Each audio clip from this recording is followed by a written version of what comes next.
Great logos are not an accident. You see the bite in the Apple logo, the tilt in the Nike swoosh, and the smile under the Amazon logo. None of these are random. They're done intentionally and deliberately. They all do a specific job. One gives scale, one gives motion, and the other adds meaning. And once you notice these small decisions, you start seeing logos completely differently. Because the difference between a professional logo and a doodle example is not always a bigger idea. Sometimes it's only one small tiny detail that actually makes all the difference and earn this place. So in this video, I'm going to show you why the smallest logo detail makes all the difference. So let's get into it. So example number one is the Apple logo. Why the Apple logo has a bite within the logo. And the main reason for this is when they were designing the Apple logo and trying to descale it, it looked more like a cherry and they wanted this confusion to stop. So one of the ways they overcame this is to put a specific bite, which re-emphasizes the shape of the apple and is a good way to see the scale and proportion so that you can't mistake it for a cherry.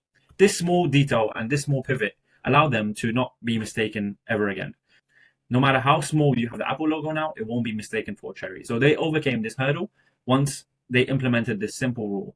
So this is a really good lesson to learn from. So think about your logo. When you scale it down, does it have any issues? Is it going to be mistaken for something else? Does it lose its meaning? And how can you overcome this? Can you add something or remove something from it to minimize the logo being misread or mistaken for something else? Every little detail should earn its place. That's the rule here.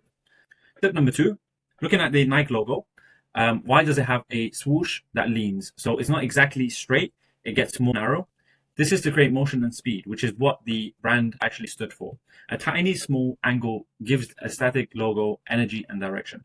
So the direction here is by making it more narrow and showing some sort of motion and movement. So they built this into the shape really well to create some sort of motion and energy within the logo itself. And you can see this abstract mark is really iconic and really memorable because it's not overcomplicated. It's really simple and really memorable as well. So a tiny angle can give a static logo energy and direction.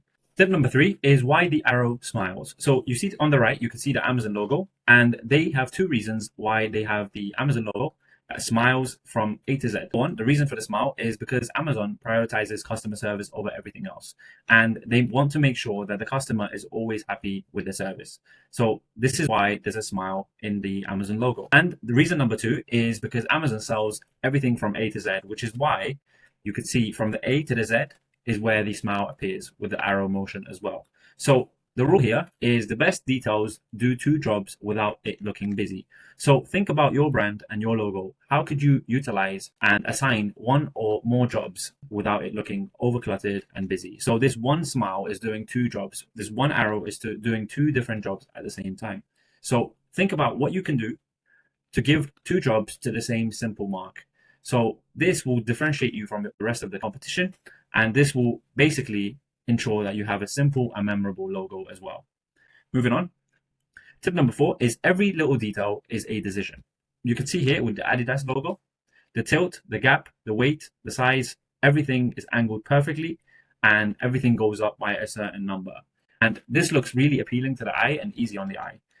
They're a brand that really stands out from the rest, and it's so simple that you can't miss it. You can't forget about their brand, and it's very unique. It's abstract, yet you will always continue to remember them for good.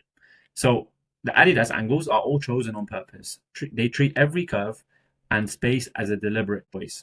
Nothing here was on accident. And this goes from all the other logos that you know today and all the brands that you see on a daily basis. They're not on accident. They're done intentionally and deliberately. So treat every curve and every gap as a deliberate choice, not a default one. So tip number five here is sweat your details. So we obsess over the small moves that make the mark feel considered and special. So those tiny decisions that are made is what separates a mark from just a lousy choice. And you want to sweat the details because they're the whole difference. So in this logo that I created for Fox Energy, you could see how simple it is and how balanced it is.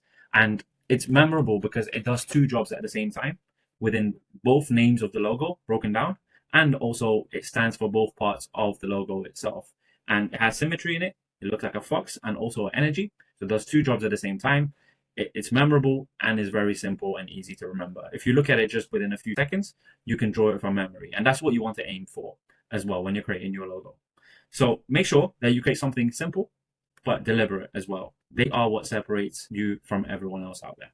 And if you want a brand that stands out from the rest of the competition, you can click the first link in the description to book a 30-minute free consultation call with myself, and I'll be happy to help you in any way that I can. Thank you guys for watching my video. Don't forget to like, comment, subscribe, and share this video with your friends. Thank you guys for watching my video, and I'll see you guys on the next one. Thank you.